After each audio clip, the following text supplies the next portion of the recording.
بسم اللہ الرحمن الرحیم شروع کرتا ہوں اللہ کے نام سے جو بڑا ہی مہربان اور نہایت رحم کرنے والا ہے۔ امام علی علیہ السلام کی خدمت میں ایک شخص آ کے کہنے لگا، یا علی علیہ السلام سب سے سخت ترین قبر کس کی ہوگی؟ بس یہ کہنا تھا تو امام علی علیہ السلام نے فرمایا، اے شخص یاد رکھنا سب سے سخت عذاب قبر میں اس پہ ہوگا جو انسان خودکشی کرتا ہے۔ یاد رکھنا خودکشی کرنا، خود کو مارنا اللہ کے نزدیک ناشکری کی انتہا ہے۔ میں نے اللہ کے رسول حضرت محمد مصطفیٰ صلی اللہ علیہ وآلہ وسلم سے سنا،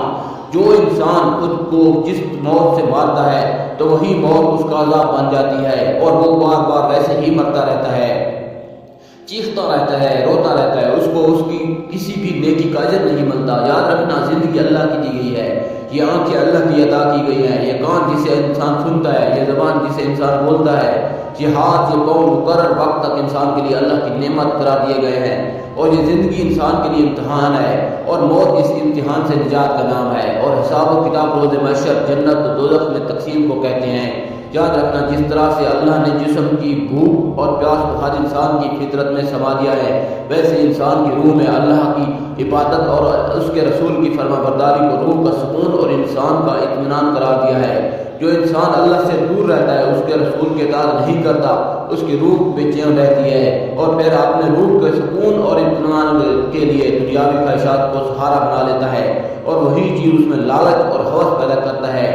یاد رکھنا دنیاوی خواہشات ایک ایسا جال ہے جس میں انسان ڈستا رہتا ہے، گرتا جاتا ہے، اور جب ان کی خواہشات پوری نہیں ہوتی تو وہ مایوس رہتا ہے، اور پھر اپنی زندگی سے مایوس ہو کر اپنے آپ کو ختم کرنا چاہتا ہے۔ افسوس ہے کہ انسان اس چیز سے ناواقف ہے کہ یہ زندگی تو صرف امتحان ہے، اور ہر امتحان کا ایک عظیم اجر اللہ نے پہلے ہی سے طے کر لیا ہے جو اسے عالم ارواح میں دکھایا گیا تھا۔ انسان جتنا اپنی خواہشات کے پیچھے بھاگے گا اتنا ہی وہ اس دنیا میں بھاگتا رہے گا، اسے کبھی منزل نہیں ملے گی، کیونکہ اس دنیا کی حقیقت سوائے دھوکے کے کچھ نہیں۔ یاد رکھنا اپنے آپ کو مارنا زندگی کے مسائل کو ختم نہیں کرنا، بلکہ انسان کی آخرت کو تباہ کر کے انسان کو ایک ایسی عذاب میں مبتلا کر دیتا ہے جو انسان کی روح کو کبھی چین نہیں دیتا۔